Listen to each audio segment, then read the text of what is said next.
Whoo-wee, what's going on, YouTube? It's Donnie B all day. So this is gonna be a little different video. This is gonna be a somewhat of a chit chat video, even though I always have to have something. I got that little Kubi, man. That I for some reason I can't think of the name. Is this the Hyde or the? I think it's the Hyde, because I put it together like Jekyll and Hyde. Sweet little cutter. This has been in my pocket all day. So today's topic. I didn't plan on doing this, but it was almost forced on me. It's what is a brother of the blade? And this is, remember, this is kind of more of an opinion piece than anything. But I like to think that I have a pretty good opinion on this. So recently, two different people asked me why I recommended, one asked me why I don't shout out. One in particular, video maker. And I'm not even sure how long this person's been making videos. He's got 2,000 plus subscribers. I have no idea. But somebody, they mentioned him by name. And then Scabber even did a shout out video demonstration, like something that this guy would do. And I told them, and I'll get to that part in a second, what I think about that. But I told them that I haven't shouted out this guy. I won't shout out this guy. I never will shout out this guy. If you are a brother of the blade, I will shout you out all day long. And I'll be happy doing it. I have no problems yelling Pistol Pete's name or talking about the Scandinavians or any of the Timbos and the Johnsons and all. I mean, there's just so many people worth shouting out. Scab, Choir Boys, Cutlery Outdoors, brother of the blade, right? And if I was going to explain to you what a brother of the blade is, it would be really freaking difficult. You'll notice on a lot of my videos, I'll be doing a knife, and I'll say, oh yeah, let me try to get out into the sunshine so I can. And the reason I do that isn't because you can't tell what it already looks like, but in my hands when I'm looking at a knife, I can see little nuances and little things about it that are just beautiful to me. And it's exciting. And I think that knives in general are exciting looking, right? And it even on knives that I hate, knives that I just don't like the look of, I'll always find something about it to say, okay, well, at least this is like, you look at the Heartstopper, right? That Rambo Heartstopper designed by Pole. When that knife came out, I hated that knife so much, but I gave it a chance because it's what I do. And as much as I still hate the look of it, I love the way it performs. And there's certain parts of the knife that I really like, right? So that's just why I like, I'll do that all the time. Oh, let me get in the sunshine. I try to give you guys close-ups. It's because I'm trying so hard to make you see what I'm seeing that creates the passion inside me, because knifedom is a passion. So if I was going to describe what is a brother of the blade, I wouldn't be able to do it with words. If I was going to show you what a brother of the blade is, I would direct you to Steel Forge and Fire Sword and Knife, my man Joe. Joe is a katana guy, right? He has all kinds of beautiful katanas. And if you know anything about katanas, they generally, aside from some different aesthetic things or different hardware pieces, they generally pretty much look the same, right? It's going to be long, swooping, just awesome. The tips are there's pretty much 3 different tips. The handle styles, there's pretty much 3 different handle styles. You know what I mean? It's like all of them are pretty much the same to the layman, to the collector, not so much, right? But if you watch Joe, right, unsheathe a katana, this could be one he's just getting out of the box, a brand spanking new katana. This could be something that he's had for 10 years. It doesn't matter. If you watch Joe unsheathe a katana and go through the blade, even if it's something he already knows, it's something he's already seen 1,000 times, the joy in his eyes from seeing this knife or seeing this sword, the attention to detail he gives it. He looks at every curve and every part of that sword like it's a woman's body, like he's investigating his lover, right? And I think that as far as complimenting a brother of the blade, from me, I think that's probably the biggest compliment I can give somebody. Joe looks at every sword like it's the first time he's seeing it. And it's not just the first time he's seeing it, but it's the first time he's seeing something that he absolutely has been dying to see. Even if he saw it 100 times, he's been waiting to see it. This is my regular sword. I cut with this all the time. I love this sword. But when he unsheathes it and he looks at it and you watch his eyes drop to the steel, you can see inside of his eyes that he's humming with pride, right?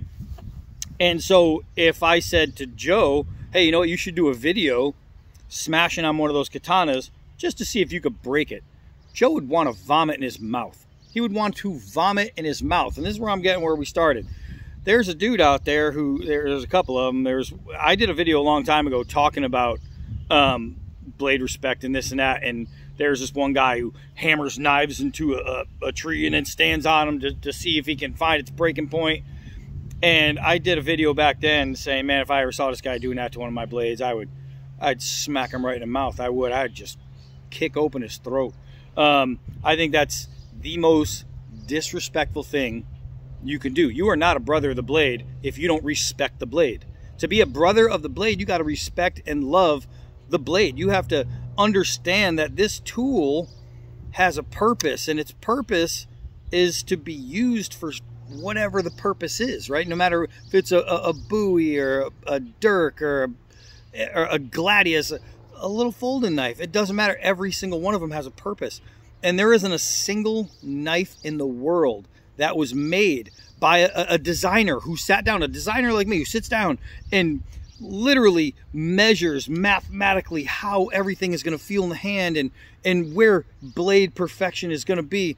And then the guy who forges that knife and hammers and pounds, or even if he's cutting it out with another tool and then doing the bevels and then the hand, man, there's so much that goes into making a knife that people seem to forget about it. And they okay, the knife, it just appears. Okay. So like the Becker BK2, I know this person did a Becker BK2, just destroyed the chips all over the place. Big chips too. Not chips that would have ever happened if the knife was respected and used like a knife. No. If this knife was used the way it was supposed to be used, this BK2, which if anybody has ever held one knows that thing is this big and it's a tank, that blade would have never, ever broken the way it did. But this person, and I'm not going to say his name. I know his name. I'm not going to say his name. You guys know his name, at least some of you. And I'm not going to say his name no matter what, because I will never, ever, ever promote someone.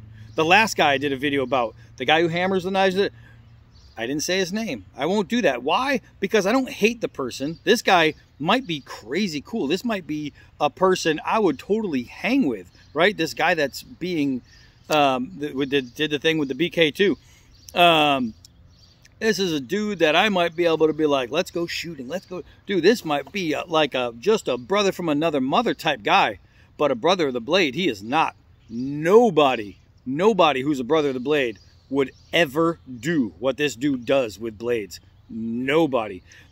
You want to test a knife to its full potential, to show what this knife can do, not what the knife can't do. Because if you're showing what a knife can't do, that means you're showing a knife that somebody's not going to want anyway. If you're looking for a survival knife, you want to know that it can do survival skills. It shouldn't be the one that's, taking down screws off a wall. You know what I mean? That's not what the knife is for. That's called a screwdriver. So if you're out there and you're damaging knives on purpose, and you're not getting all the shout outs that you think you should be getting, because you got all these people who are climbing up your ass and saying, oh my God, that was great. Oh, I love it. Now I know. Now you know what? Now you know not to hit your knife with a sledgehammer. Guess what? I knew that before I started. I'm not a freaking idiot. And I would like to think that most knife people aren't that stupid to where they need to see somebody absolutely decimate a blade so they know what not to do with it.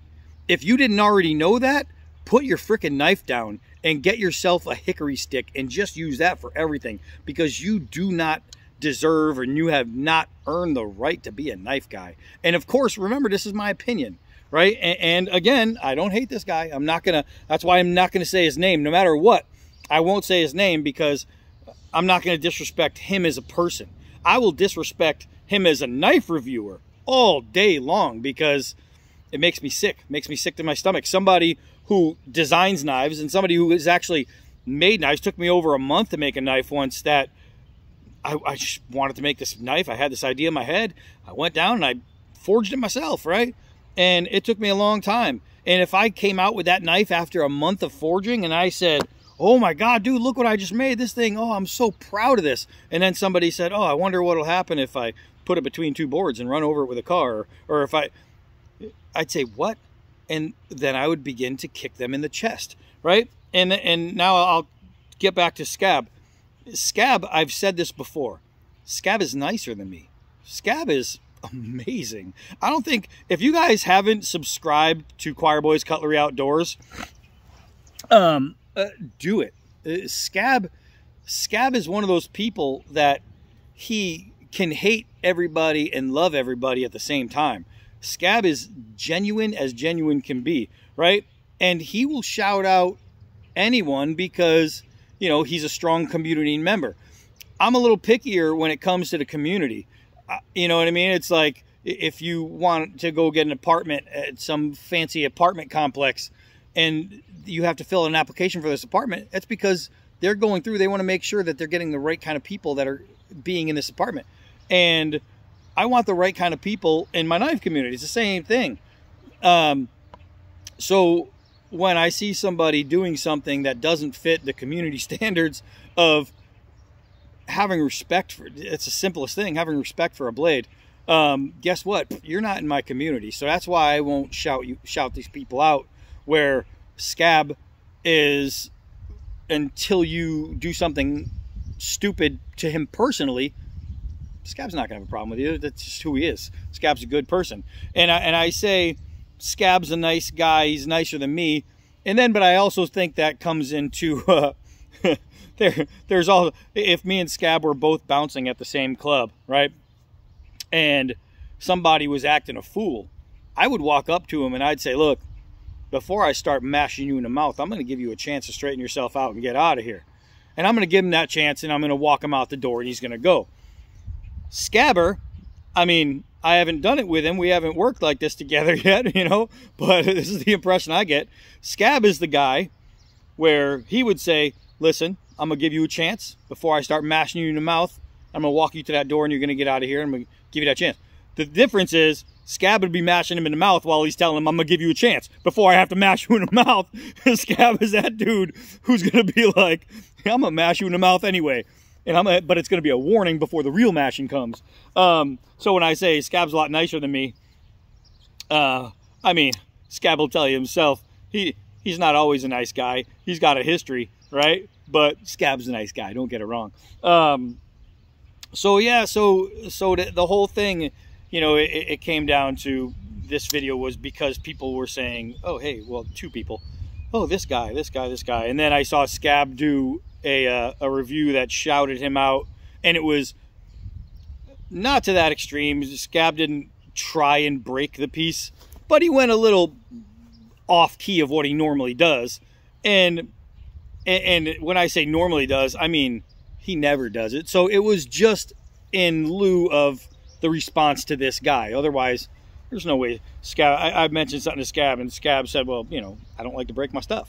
And it's true. Okay, he got it. He did the video to do the video for the purpose of that kind of theme, right? But he didn't really want to break it. You know what I mean? He didn't. Scab's not a dirtbag. I broke a knife once on purpose, but it was because I was saying to another guy, dude, my knife, I could chop a knife in half with my knife. You know, so I was like, oh, I chopped a knife in half. And then I felt guilty for like ever. I was just talking to Scab. I love Scab. I talk to Scab. I was just talking to Scab, and I still feel guilty to this day. That was what, like a year ago?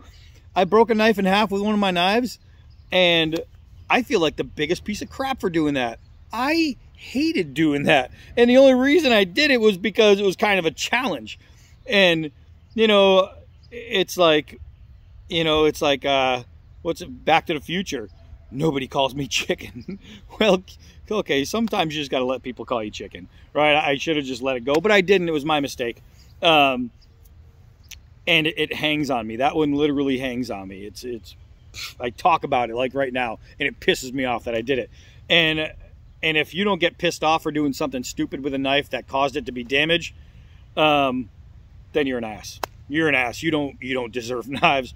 You know, if you got Monet to paint you this beautiful painting, right?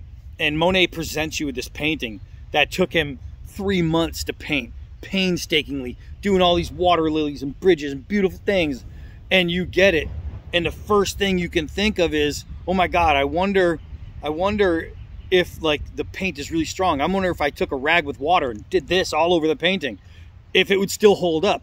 That would make you an ass. That would make you a huge ass. Like, that would make you, if you're a babysitter, and I said, hey, I wanted to go out tonight with my wife, and I need a babysitter, and you said, oh yeah, I'll babysit your kids. I'm trusting you with something that I created. If I come home to find my kid in a blender because you wanted to see what the thing could take, how tough is baby skin? Oh my God, that's exactly what you're doing when you are breaking a knife on purpose. You're taking art, you're taking something somebody created, and you're just disrespecting it, right? So I mean, I get it. If you know, you wanted to chisel off, you know, the beard off of one of Michelangelo's sculptures, don't get mad when Michelangelo walks up to you and kicks you in the nuggets, right? You can't get mad when you take a chisel in the eye. If you do something, play stupid games, win stupid prizes. It's one of those type deals. So I will never shout out that person. I mean, who knows? Maybe the person will have an epiphany, wake up one day and be like, you know what? Maybe I should start respecting these blades. Maybe I should start finding out what a blade can do without it breaking, because that's really the end game. You want to know what a knife can do and it not break and think, wow, okay, a knife can do all that. When I baton wood and hammer wood, guess what? Because knives are made to do that kind of stuff. Some of them aren't, but they have the capability of it. I'm not going to take that knife and take a freaking hammer and start smashing on it. I'm not going to take it and start winging the edge through cinder blocks. I'm not going to, if you're like, a scab will take the spine of a big heavy blade and it break a cinder block. That's because it's the spine, the big flat part, and it's made to be able to break something like that. You know, some knives are made to be able to chisel rock into a weapon, to make a spear tip or you know, arrowheads, things like that, or make flint. So there's some things that can be used for those purposes, but not like that, not to that extreme, not to where it's, I want to know what it's going to take for this thing to break. You are not a brother of the blade. You're not part of this community. The rest of you, you accept him, that's on you, right? But that's your baby in the blender, right? Every single time you tune in to watch a knife purposely get destroyed, that's your Monet, right? And it's not mine, because I won't watch it. I'm not going to watch somebody disrespect something I have such a passion for. And if you're here, it's because you're a knife guy and you have passion for it. Like I see differently, like Wyatt Hines. Me and Wyatt Hines do not see eye to eye. We're not buddies. We're not chums. We're not pals. We don't hang. Do I hate the guy? Abso-freaking-lutely not, because we've never hung. We've never been buddies. We've never been chums. Me and Wyatt Hines, who knows, might in real life get together and be like, all right, this dude's a bro. This dude's pretty cool. But we just don't see eye to eye. There's no big rift between me and Wyatt Hines. There's just not a mutual love, right? But if somebody ever said, oh my God, I got this knife from Wyatt Hines, and I know you guys don't see eye to eye, you should test it and beat the crap out of it, I would say, why?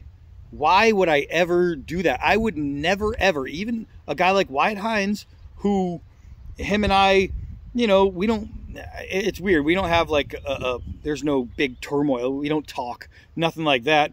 We're just not friends, right? And it's here friends. I mean, in real life, who knows? It might be different. But I would never, ever take one of Wyatt Hines' knives that he made, that he forged himself, and he put all his passion into and all his heart into. And I would never, ever, ever disrespect that blade in that way. If I said, oh, this knife's ugly, or this knife's this, or this knife's... Okay, that's fine. That's fine. That's an opinion. But I would never, ever, ever disrespect him like that. And that's who I am as a person. And you might not be that way as a person. And that's great. If I don't know that about you, if you're the kind of person that says, well, I just got this new knife, and first thing I want to do is break it just so I know what not to do with the knife. Okay, you're a moron and an ass. If you don't tell me that that's what you do, then I will never know you're a moron and an ass. So don't tell me, and I'll respect you forever. But if that's how you present yourself, then that's how you're seen. That's how I'm going to see you every single moment for the rest of my life. I'm going to always know that person is this way. No, stick my baby in a blender. I'll stick my foot in your ass. That's just the way it is. So anyway, what is a brother of the blade? Go to Steel Forged and Fire Sword and Knife and watch Joe really slowly take a sword out of its sheath and out of its saya, and watch him look at it, right? You can not only see Joe's passion, you can feel it. And that there, to me, that is something freaking special. So that's it for this one.